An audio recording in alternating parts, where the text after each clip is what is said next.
All names, places, and details in this video have been changed for personal reasons. Watch until the end to learn the tactics used by phone scammers and how to protect yourself. My name is Walter James Thompson, and at 82, I've got more years behind me than ahead. I've lived in the same brick house on Maple Street in Willow Creek, Ohio, for nearly 5 decades. It's a small town, the kind where folks wave from their porches and the diner still serves pie like it's 1965. I was a mechanic for 40 years, running Thompson's auto shop until my hands got too stiff to turn a wrench. My wife, Clara, was the heart of our home until she passed 5 years ago from a long battle with cancer.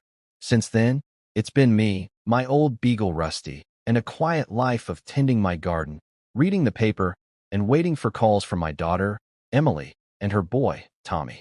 Emily's in Colorado now, married to a good man named Greg, and Tommy, my grandson, is 19, studying engineering at a college in Denver. He's got his mother's blue eyes and a laugh that could light up a room.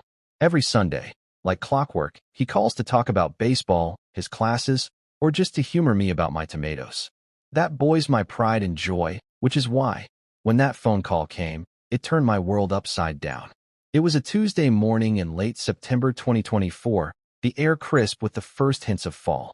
The leaves on the big oak in my front yard were turning gold, and I was in the kitchen, nursing a mug of black coffee. Folgers, same as always. The radio hummed low with a country station, and Rusty was snoring under the table, his gray muzzle twitching in a dream. I was halfway through the sports section of the Willow Creek Gazette, chuckling over a story about the high school football team's latest fumble, when the phone rang. It's an old rotary phone, a relic Clara loved, and it doesn't get much use these days. Most folks text or email, so I figured it was Emily checking in or maybe my neighbor Jim asking if I wanted to split a cord of firewood. I picked up the receiver. "Hello, Thompson residence," I said, my voice a bit gravelly from the morning. "Mr. Thompson? This is David Harris," came a smooth, confident voice. "I'm an attorney in Denver. I'm calling about your grandson, Thomas. He's in serious trouble." The words hit me like a punch. My grip tightened on the phone, and my coffee cup froze halfway to my lips. Denver. That's where Tommy was. What kind of trouble? I asked, my heart starting to race. I'm not one to jump to conclusions, but when it's family, your mind goes straight to the worst. Thomas was in a car accident last night, the man said, his tone urgent but calm, like he'd done this 100 times. He's not badly hurt, but there was alcohol involved. The other driver's pressing charges, and he's been arrested. He's in jail right now, and we need to post bail to get him out. It's $8,500, and it needs to be wired immediately.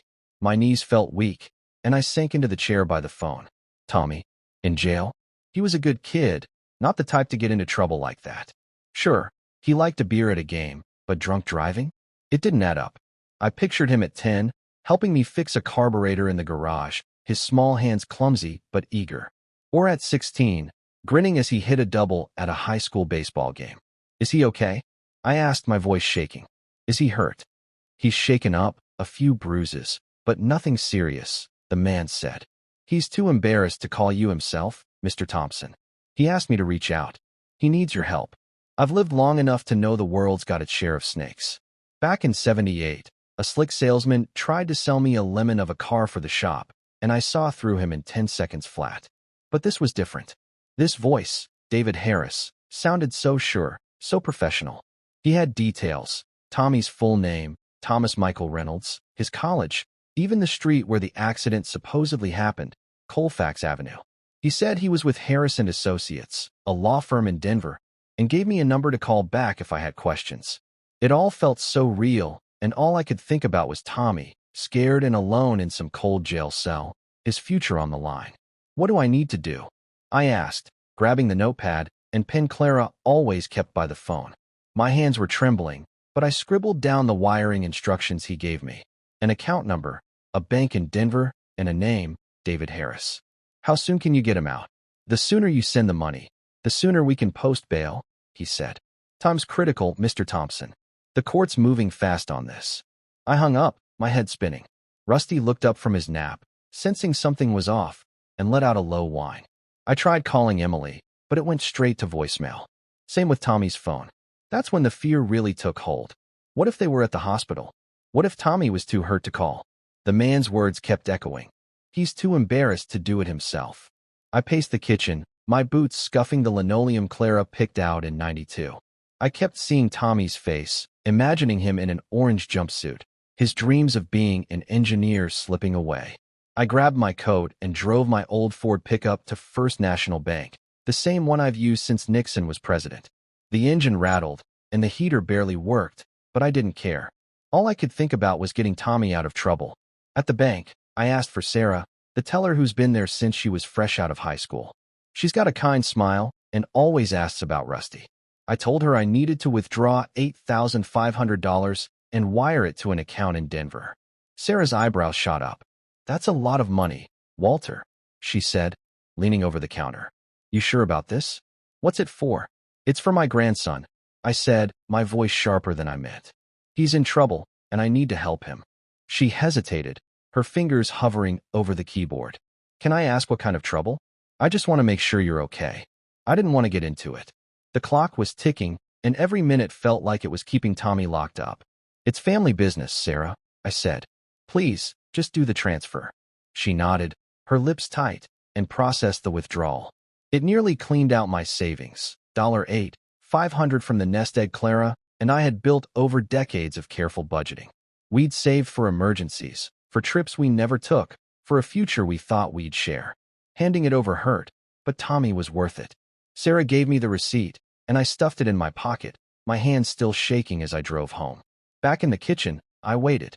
The house felt too quiet, the ticking of the clock on the wall too loud. Rusty stayed close, his head on my knee. The man called again that afternoon. "Good news, Mr. Thompson," he said. "The bail's been posted. Thomas should be released soon. You did the right thing." Relief washed over me, but it was mixed with unease. Why hadn't Emily called? Why wasn't Tommy on the phone? I tried their numbers again, still voicemail. I told myself they were probably sorting things out, maybe at the courthouse. But something didn't sit right, like an engine misfiring just enough to make you worry. That evening, I finally got through to Emily. I was on the couch, Rusty curled up beside me, when she answered. "Dad, what's wrong?" she asked, her voice sharp with concern. She always could read me like a book. "Is Tommy okay?" I said, my words tumbling out. "Was he in an accident? Is he in jail?" There was a long pause, the kind that makes your heart sink. "Tommy's fine," she said slowly. "He's at school. I talked to him this morning about his chem exam." "What's going on?" I told her everything. The call, the lawyer, the accident, the $8,500. My voice cracked as I got to the part about wiring the money. Emily's tone shifted from confusion to anger. "Dad, that's a scam. Tommy's not in jail. He's probably in class right now. Hang up, call the bank, and then call the police. Do it now." The room spun. A scam? I'd been so sure, so caught up in the fear of Tommy being hurt. I felt like I'd been kicked in the chest. I called the bank, my hands fumbling with the phone. Sarah was still there, and when I explained, her voice softened. "Oh, Walter, I'm so sorry. The wire's already gone through. Those accounts, they're usually overseas, hard to trace." I sat at the kitchen table, staring at the empty coffee cup, the receipt crumpled beside it. 82 years old, and I'd fallen for a trick like some wide-eyed kid. I thought of Clara, how she'd always been the careful one, balancing our checkbook to the penny, warning me about slick talkers. I'd let her down. I'd let Tommy down. The money was gone, and with it, a piece of the life we'd built. The next morning, I dragged myself to the Willow Creek police station. I was ashamed, but Emily's voice on the phone the night before had been firm. "You're not the only one, Dad. Report it. They can't get away with this." Officer Michael Daniels, a young man with a buzz cut and a steady gaze, met me in a small office. I told him everything, my voice low, my eyes on the floor. I expected him to laugh or shake his head, but he just listened, jotting notes. "You're not the first, Walter," he said when I finished. "These scams target folks like you. Good people who do anything for their family. They're professionals, and they know how to push your buttons." He explained how grandparent scams work. They call seniors, claim a loved one's in trouble, jail, hospital, you name it, and pressure you to send money fast. They use real details, sometimes pulled from public records or social media, to make it convincing. "You did what any grandfather would do," he said. "Don't blame yourself." I gave him every detail I could remember. The phone number, the name David Harris, the bank account, the story about Colfax Avenue. Officer Daniels promised to pass it to a fraud unit working on similar cases. "We'll do what we can," he said, shaking my hand. "These guys are slippery, but we're getting better at catching them." The next few weeks were rough. I couldn't sleep, kept replaying the call in my head. I'd lie awake, Rusty snoring beside me, wondering how I'd been so gullible. I didn't tell many people, too embarrassed, but I confided in Jim, my neighbor. We were on his porch, splitting a six-pack of Miller Lite, when I let it all spill out. Jim leaned back in his chair, his flannel shirt unbuttoned at the collar. "Walter, you were trying to protect your boy. Any of us would have done the same. These guys are vultures, picking on folks like us." I nodded, but the shame lingered. I stopped answering the phone unless I recognized the number. I checked on Tommy every few days, just to hear his voice. He was mortified when Emily told him what happened. "Grandpa, I'm so sorry," he said over the phone, his voice thick. "I can't believe they used me like that." "It's not your fault, kid," I told him. "Just keep hitting those books." About 6 weeks later, I got a call from Officer Daniels. I was in the backyard, raking leaves, when the phone rang. "Walter, we've got good news," he said, and I could hear the smile in his voice. Using the information I provided, the fraud unit had traced the scam to a call center in another state, part of a bigger operation targeting seniors across the country. They'd made arrests, 4 people, including someone using the alias David Harris. My case, combined with others, had given them the evidence they needed to shut it down. "We're not done yet," Officer Daniels said. "We're working with federal authorities to seize their assets. There's a chance you'll get some of your money back." I was stunned. I'd written off the $8,500, figured it was gone forever. But a few months later, a letter arrived from the U.S. Attorney's Office. They'd recovered funds from the scammers' accounts, and I was getting $6,200 back. On top of that, a victims' compensation fund sent me $2,500 to cover the rest and a bit extra for the trouble. I sat at the kitchen table, holding the checks, tears in my eyes. It wasn't just about the money. It was about feeling like I'd fought back, like I'd helped stop these crooks from hurting someone else. Tommy came to visit that spring, driving all the way from Colorado. We spent the weekend in the backyard, grilling burgers and tossing a baseball like we did when he was a kid. Rusty waddled around, chasing the ball when he felt like it. "You're kind of a hero, Grandpa," Tommy said, grinning. "You helped catch those guys." I laughed, waving him off. "Hero? I'm just an old man who loves his grandson too much." But as I write this, sitting at my kitchen table with a fresh cup of coffee, I realize something. Life's taught me plenty about trust, about family, about how the world can knock you down and lift you up again. That scam shook me, made me question myself, but it also showed me what matters. Emily's voice on the phone, Tommy's laugh, the way Rusty still curls up at my feet. I'm more careful now. Caller ID's my new best friend, and I never send money without triple checking. But I'm not bitter. Those scammers tried to take something from me. But in the end, I got back more than my money. I got a story to tell, a lesson to share, and a reminder of the people who make life worth living. If you're listening this, take it from an old man.